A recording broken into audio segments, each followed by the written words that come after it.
Daí tomou a cabeça. Sabe o que eu aqui do meu trabalho.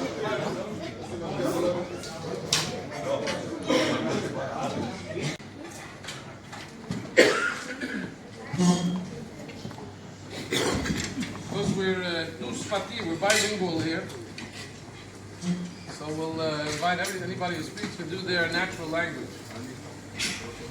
Think if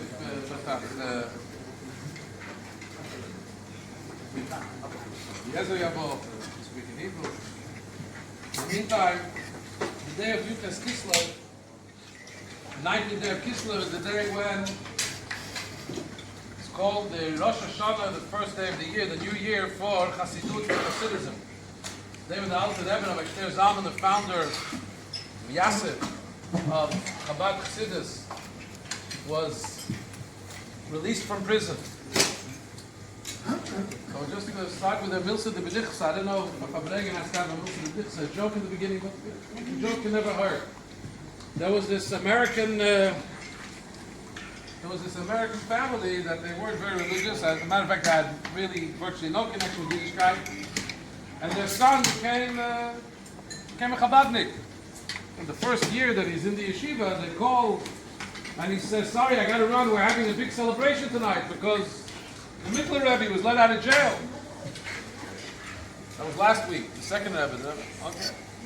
Then a week later, call and no, he says, "Mom, I can't talk to you now. I got to run because the first Rebbe, the Alter Rebbe, was let out of jail." So he says, "I'm coming right now to the yeshiva to get you out of there. What kind of a group of bandits did you join?"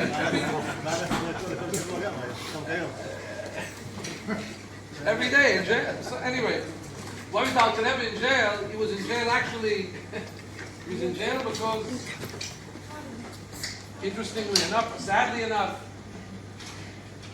there was a case pending against him that, perhaps we'll talk later about the details of the case, that the movement that he was heading was an aberration, was a movement away from traditional Judaism, and there were aspects in which the Tsar should be very careful that perhaps there's a plan for insurrection, for a revolution, sending money to Israel, of course to support the Jews in Israel, but as part of the Ottoman Empire, and therefore they presented with the Tsarist courts a petition that this was a dangerous revolutionary.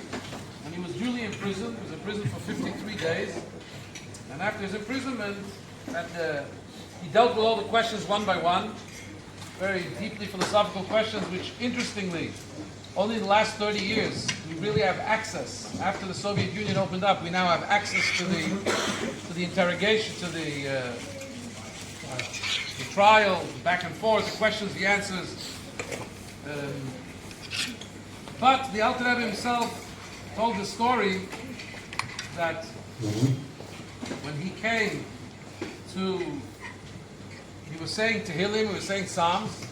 When he came, he was on a Tuesday, the 19th of Kislev, when he came to the, of course, we say every day of the month, we say a few chapters of Tehillim. And then in times of great need, we also say the daily Tehillim.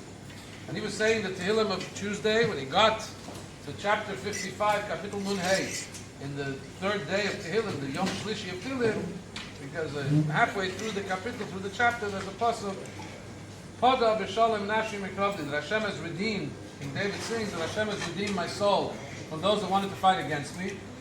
The Rebbe says, when I got to that verse, that Hashem has redeemed me, Pada b'shalom nafshi, Yatzati b'shalom me'Hashem shalom. I was redeemed peacefully from Hashem, who's Hashem of peace. And so, in honor of that, please right here. In honor of that, The Chassidim at the time composed a song to the words of Pada B'Shalom Nafshi, chapter 55 in Tehillim, and that's customarily sung always at a Tvadut, at the gathering of Yudkas Kyslev. So we have it here if you want to join along, page 36, song 69, Amud 36, Shir 69, and we're going to ask also, we have a whole choir, the Kapelia, the Cheder Kapelia, the Cheder choir, ask them to take their, and ask them to join us and to lead us as we sing Pada B'Shalom.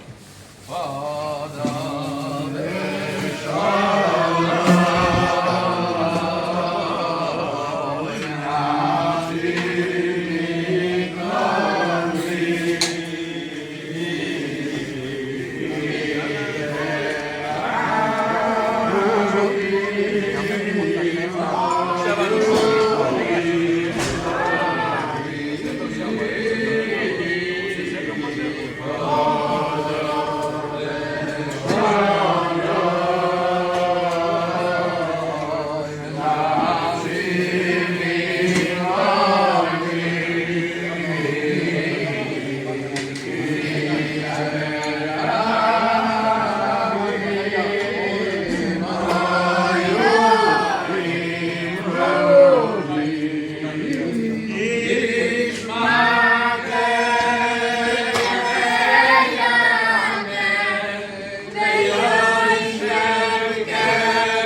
Ah!